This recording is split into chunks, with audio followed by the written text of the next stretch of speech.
tierras del partido del general San Martín, escenario de la historia patria, cabalgó junto a sus colorados del monte don Juan Manuel de Rosas. Nosotros, los alumnos de sexto año B, quisimos desandar sus pasos y mostrarles este lugar que encierra en sus paredes y en el aire momentos importantes de aquella historia.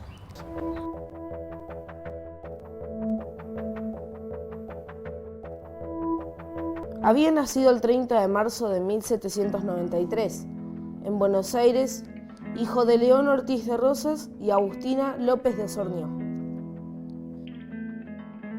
A los 18 años, su padre le confió la administración de la estancia El Rincón de López. Allí Rosas adquiere gran conocimiento sobre la vida y las costumbres de sus peones.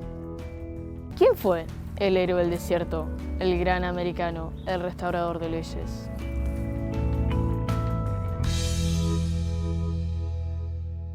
Rosas era un hombre de ciudad, un joven adolescente de ciudad, que cuando se pelea con la familia abandona el apellido, o sea, lo populariza, lo hace Rosas en vez de Ortiz de Rozas, que era muy aristocrático, no solo en Buenos Aires, sino también en España.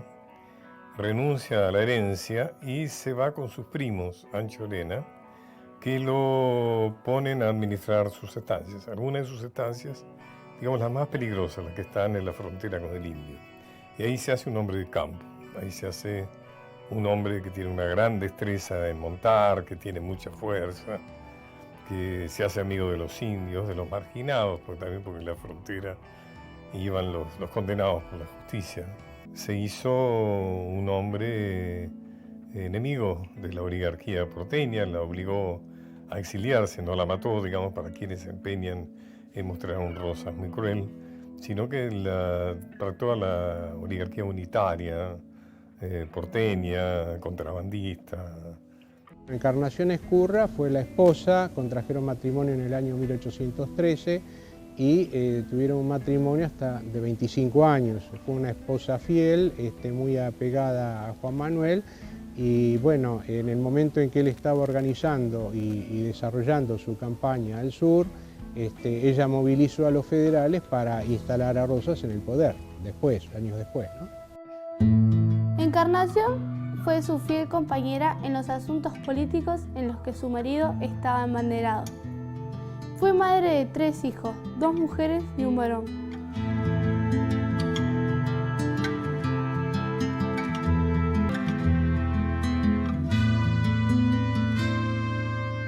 Manuelita, una de ellos fue la que supo ganarse un lugar importante junto a su padre. Manuelita Rosas fue una persona fundamental en la vida de Rosas. De alguna manera sustituye a Doña Encarnación cuando ésta fallece. Ha sido un papel de la buena, es decir, reservaba a Rosas el papel, digamos, del castigador, del justiciero. Pero ella podía interceder. Por ejemplo, mi bisabuelo, Sabino O'Donnell, que fue el médico de obligado, recibió un billetito, como decía entonces, de Manuelito que decía: Tatita está enojado contigo. Eso fue suficiente para que disparara a Bolivia y se exiliara en Bolivia, ¿no? A pesar de que era pariente de Rosas, ¿no? Seguramente Rosas le había dicho a Manuelita: así que se vaya, porque si se queda... En 1819, Rosas compra la estancia Los Cerrillos, donde organizó una campaña destinada a la explotación ganadera, saladero de pescado y exportación de productos varios. Organizó a sus peones como una fuerza militar. Con ella socorrió al gobierno de Buenos Aires en la frontera sur.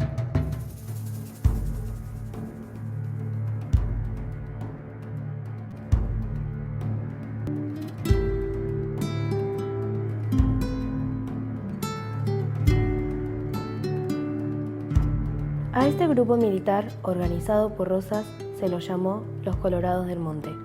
¿Por qué se los denominó así? Los Colorados del Monte eran así porque de alguna manera se formaban en monte.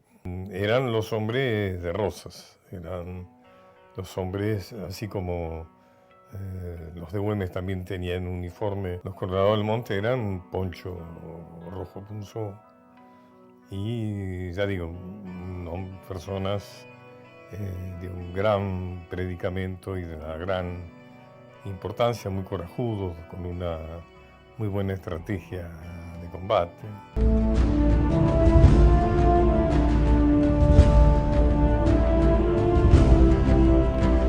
Posteriormente, en mayo de 1829, vuelve a socorrer al gobierno enfrentándose con los litoraleños en la batalla de Cepeda. A partir de aquel momento, Rosas y Estanislao López estrechan relaciones, y este último lo inicia en los principios del federalismo.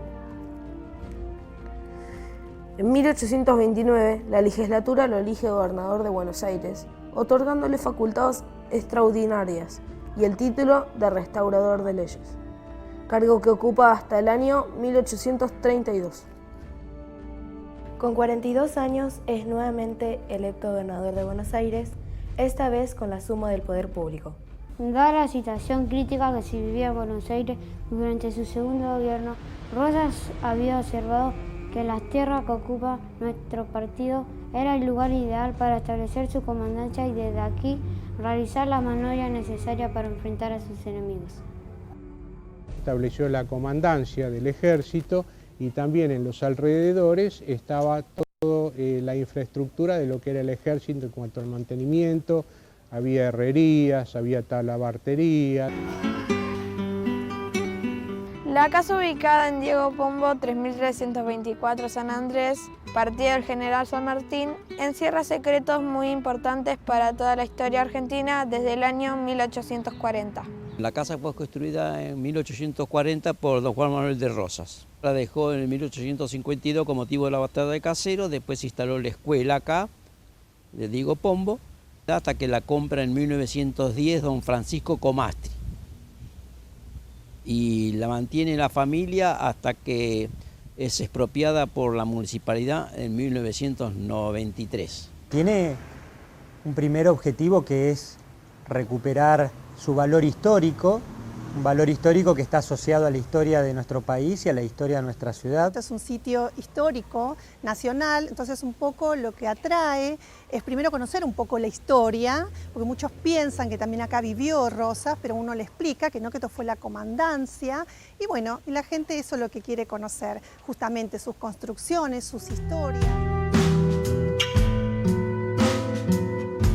La casa con sus reliquias y sus misterios es para nuestra comunidad un referente histórico que nos hace partícipe de una época muy importante para nuestra nación. Hola chicos, buenas tardes. Mi nombre es Macarena y les voy a mostrar el museo. Esta es la sala Antonino Reyes, que es este señor que vemos acá de bigotes.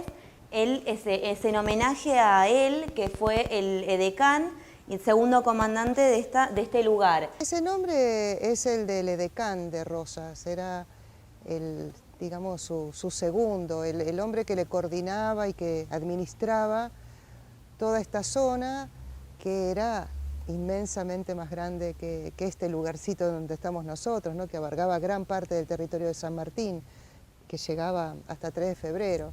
Así que el nombre se debe a que era la persona de mayor confianza que él tenía acá en la zona y que se hacía cargo, digamos, de las responsabilidades de mantener este lugar. Esta comandancia fue construida alrededor de 1840 aproximadamente, y acá tenemos una pared de cómo estaba hecha, ¿sí? Si pueden mirar hacia arriba, y estaban construidas con estos ladrillos que vemos acá. Como pueden ver, esta y otras casas antiguas tienen las paredes muy altas y muy anchas. Esto es porque están construidas con estos ladrillos, ¿sí? Y en las uniones había adobe, que es una mezcla de bosta y barro, ¿sí? La comandancia solo contaba con 2 habitaciones.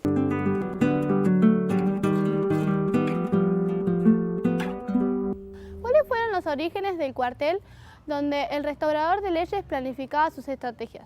Acá en esta gigantografía de acá tenemos una construcción de 1700, ¿sí? Que la ocuparon los padres mercedarios, y luego en el segundo gobierno de Rosas fue reformada y transformada en una cárcel, que era la cárcel más temida de la época. Se conocía como la cárcel de las Crujías. Se sabía que todos los presos que ingresaban no salían con vida. A mediados del siglo XVIII habían arribado a la zona monjes de la Orden de los Mercedarios, quienes realizaron unas construcciones que les sirvieron de alojamiento, denominadas Las Crujías, ubicadas a 300 metros de la actual estación de San Andrés, y otra en donde actualmente se encuentra el Liceo Militar General San Martín.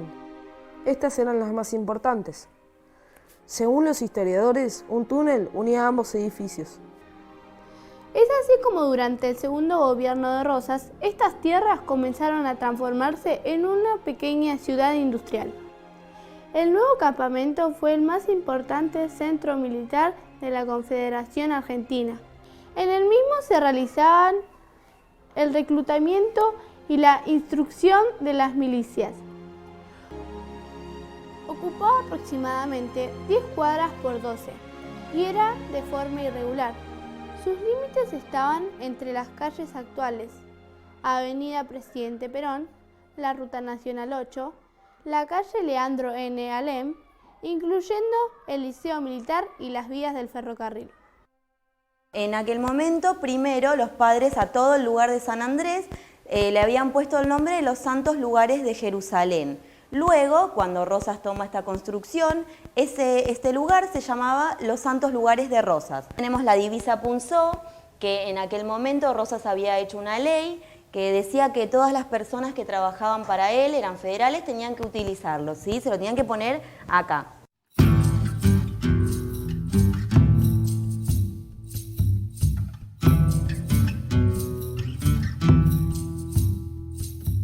Podemos destacar que la denominada Guerra del Paraná, la de Tonelero, Acevedo y la Batalla del Quebracho fueron dirigidas por Rosas desde aquí. En esta histórica comandancia de la Confederación se vivieron acontecimientos provinciales, nacionales e internacionales. Él tampoco vivía permanentemente aquí, sino que lo hizo durante la confrontación con el primer bloqueo francés en el año 40 y la invasión de la valla de la provincia de Buenos Aires, y después también en la agresión anglo-francesa del año 1845. El 20 de noviembre de 1845 tuvo lugar el enfrentamiento con fuerzas anglo-francesas conocido como la Vuelta de Obligado, cerca de San Pedro. Desde hacía varios años, los conflictos diplomáticos con Francia, Inglaterra y Buenos Aires estaban a la orden del día.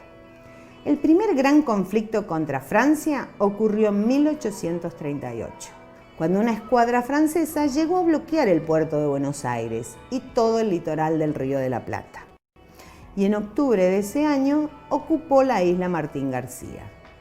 2 años después, las negociaciones llegaban a buen puerto, con la firma de una convención entre la nación europea y el gobierno de Rosas. Era noviembre de 1845 y las fuerzas enemigas se disponían a remontar el río Paraná. Desde esta comandancia, Rosas dispuso que se cortara el paso de las naves extranjeras. Y dando cumplimiento a la orden, el 20 de aquel mes, Lucio Mansilla preparó el escenario. Las fuerzas argentinas, que habían tendido gruesas cadenas a lo ancho del río, procedieron al ataque. Aunque las bajas de las tropas nacionales fueron 10 veces mayores y los agresores lograron avanzar, el saldo final fue frustrante para los europeos. Los tratados de paz recién se alcanzarían entre 1849 y 1850. El eco del tronar del cañón de Obligado repercutiría por el mundo entero. Esta sala está dedicada a la Confederación Argentina. En esta vitrina que tenemos acá, tenemos elementos que fueron utilizados en la batalla de la Vuelta de Obligado. ¿Sí? Tenemos unas cadenas, una bala de cañón. La estrategia argentina era encadenar los botecitos de punta a punta, ¿sí? Y tratar de resistir. Con el tamaño de los buques, obviamente, lograron romper las cadenas, pero lo que no lograron es avanzar sobre el continente, por lo que fue una victoria. ¿Sabías que en la época que el ministro inglés Lord Howden, que había llegado a Buenos Aires en 1847 para poner fin a la intervención anglo-francesa iniciada en 1845, realizó una visita desde la casa de Rosas en Palermo hasta aquí con la intención de conocer cómo era este lugar? No sabía. Cuéntame cómo fue. Los diarios de Mirados de Montevideo habían hecho de este paraje el teatro de escenas horribles y sangrientas que el ministro inglés quiso comprobar con sus propios ojos. ¿Y vino a la comandancia? Sí, una noche que se hallaba en las tertulias de la señorita Manuelita Rosas, le comentó a esta y a varios caballeros su deseo de hacer esta excursión en la mañana siguiente. La señorita Manuelita dio sus órdenes y a la hora fijada partieron a caballo. ¿Y entonces? Después de los postres, Lord Howen agradeció a Manuelita, le ofreció su brazo y junto a la comitiva se dirigieron a visitar el establecimiento. Me imagino la sorpresa que se habrá llevado Howen. El ministro inglés salía de una sorpresa para entrar en otra. No pensó que ese establecimiento militar estuviese armado con tanto orden, con buena administración, con fundiciones y maquinarias que minuciosamente iba examinando él. Allí trabajaban artesanos hijos del país y al mismo tiempo soldados.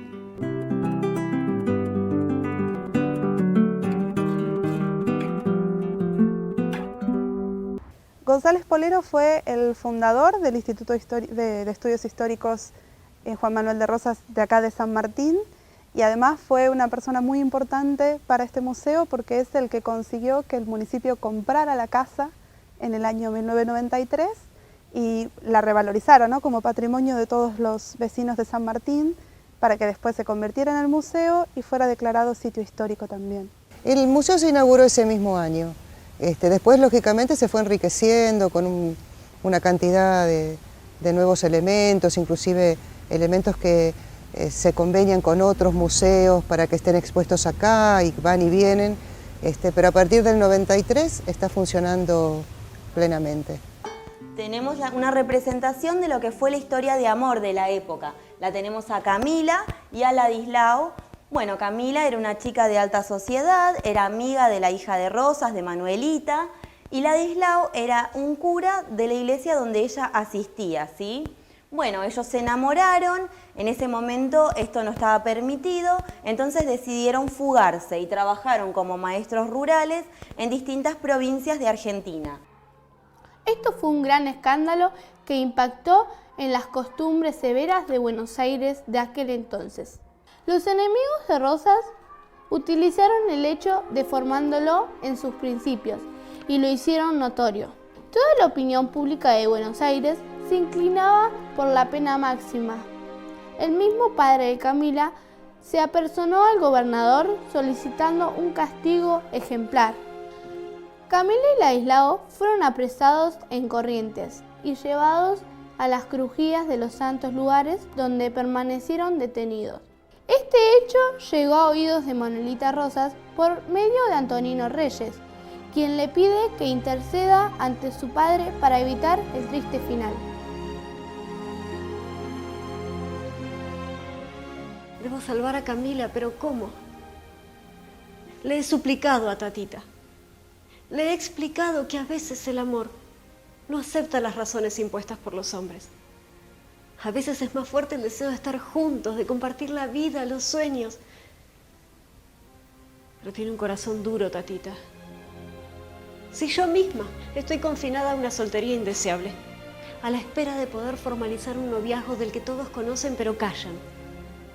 Bueno, callamos, por temor a su enojo.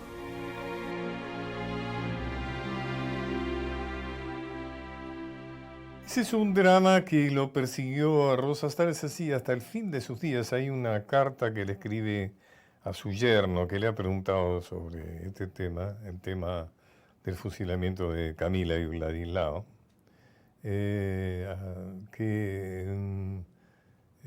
pidiéndole aclaraciones, que le cuente bien cómo es.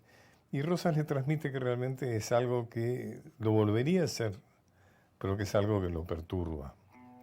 En realidad, cuando se supo que Camila, que era una persona de la alta sociedad, se había fugado con un curita, se provocó un gran escándalo.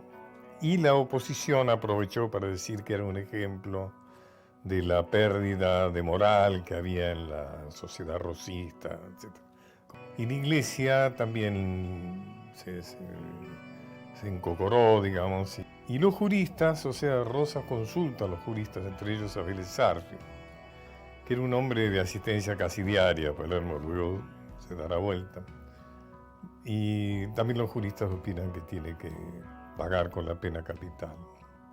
O sea que en realidad el fusilamiento de Camila fue una obra de varios sectores de poder. Así era Juan Manuel de Rosas, enérgico y duro por naturaleza, con una voluntad impetuosa. No reconocía otro freno que el deber. El gobernador no solo debió transitar por 10 años de guerras civiles, 3 guerras extranjeras y 2 bloqueos internacionales. Ahora, debía resolver un delito privado y no político. Las pasiones y amores entre unitarios y federales seguían aflorando en estas tierras. A partir del dictamen de los principales juristas, quienes de acuerdo con las antiguas leyes, sostuvieron la pena de muerte para los sacrílegos. Esta comandancia funcionó hasta la víspera de la batalla de Caseros.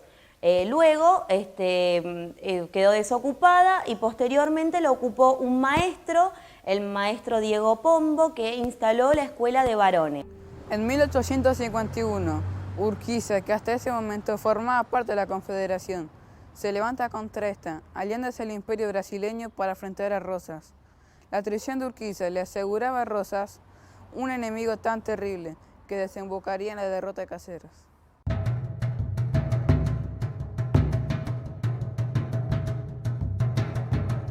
En Santos Lugares, San Martín, efectivamente estaba concentrada la reserva que tenía Rosas, que era la única tropa de que disponía, porque su ejército, el ejército que estaba preparado, financiado, armado, entrenado para la guerra contra Brasil, Urquiza, que era su jefe, lo había dado vuelta, se había aliado con el enemigo y avanzaba sobre Buenos Aires, que era todo el ejército argentino, 20.000, más de los 20.000 del ejército brasilero, más miles del ejército de Rosas que sitiaba Montevideo, al bando de Oribe, a pesar de lo cual combatió. Inclusive Urquiza le reconoce el valor a Rosas, que le dice, lo vi combatir en primera línea, dice, y además Rosas fue herido en la mano en el combate.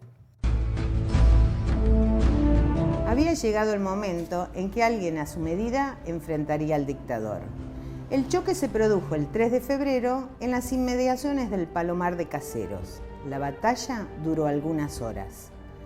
Rosas, herido en una mano de un balazo, bajo un ombú, redactó su renuncia, que encomendó a su ayudante, quien la hizo llegar a la Junta de Representantes. A las 4 de la tarde llegó a la embajada inglesa. Esa misma noche, con el auxilio de Manuelita, el embajador inglés Gore le convence de refugiarse en un buque de guerra anclado en el puerto. Rosa lo hace finalmente y junto con algunos miembros de su gobierno navega días después hacia su exilio en Inglaterra. Caseros fue el principio de la segunda dependencia, de la segunda colonización.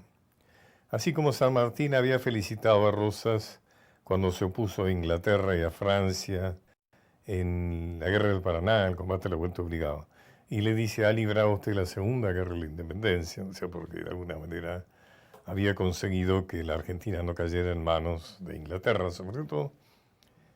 En Caseros pasa lo contrario, o sea, realmente Argentina pasa a depender de Inglaterra con gran alegría de la oligarquía porteña, de los unitarios, de los liberales.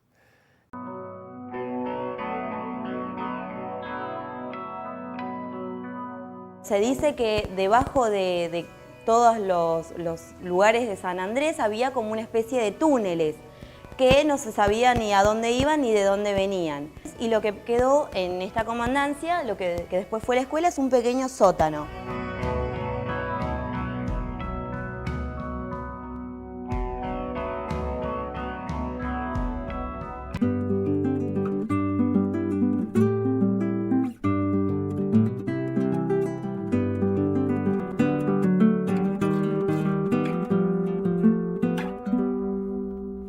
El restaurador. Estuvo rodeado de enemigos, pero también de amigos que lo apoyaron en el camino que él soñaba para nuestro país. Como todo hombre de la historia, hubo contradicciones en las miradas de sus contemporáneos. Así fue la mirada de los tiempos de ayer. Así lo ven los pobladores de la zona hoy. Yo creo que lo principal es destacar que Rosas fue el gran hacedor de la unidad nacional argentina. Forjó esa unidad y mantuvo también la independencia. Él lo que siempre quiso hacer es mantener la independencia de nuestro país, hacerla respetar por todo el mundo. Y eso creo que es el principal legado. Él perdió toda su fortuna, que era una persona, un estanciero, uno de los más ricos de aquí de la Argentina, y perdió toda su fortuna por la política y por haber actuado en político y defender los intereses de la nación. Él defendía primero los intereses de la nación frente a cualquier otro interés. Por eso se lo consideraba y se lo llamaba el gran americano en todas partes del mundo, por la defensa de los intereses de la nación argentina frente a las potencias que quisieron agredir a nuestro país. Otra de las cosas es que, bueno, a Rosas lo apoyaba toda la población del país en ese momento, tanto la parte terrateniente como la parte de los gauchos, los indios, es decir, los blancos, los negros. Él tenía gran ascendencia entre los negros, concurría a sus fiestas y bueno, fue un personaje que fue muy querido aquí en la Argentina. Me parece que Rosas tuvo una visión de país, de región, tuvo una idea clara y un norte claro hacia dónde tenía que ir. Juan Manuel de Rosas es un personaje de nuestra historia, junto con 2 o 3 de los más discutidos, donde, igual que con Sarmiento, se suman muchas opiniones favorables y muchas desfavorables. Nosotros desde nuestro municipio lo que fundamentalmente queremos es rescatar lo que le dejó Rosas a nuestro país, a nuestra patria. A mí personalmente me parece que lo más interesante que ocurrió en ese periodo fue que Rosas supo defender el territorio nacional y supo defender las fronteras argentinas y dio una fuerte batalla para que no hubiera una intromisión extranjera en nuestro territorio, para que no se liberara el uso de los ríos. De alguna manera marcó el final de los intentos europeos de entrar por los ríos argentinos camino hacia el norte, ¿no? Que nos partía nuestro territorio. A mí a veces me pasa de pensar que digo, por ahí en este lugar donde yo estoy sentada estuvo sentado Rosas. Rosas fue un gran jefe popular, yo diría que fue con Dorrego los 2 primeros jefes populares, luego vendría también Artigas, Güemes. El desandar los pasos de Rosas por esta casa nos deja ver que fue un personaje polémico. Que a pesar de todos los problemas que tuvo que enfrentar, en él siempre prevalecieron sus principios. Acá pudimos descubrir los momentos en los que el restaurador tomó decisiones trascendentales para el futuro de nuestra nación.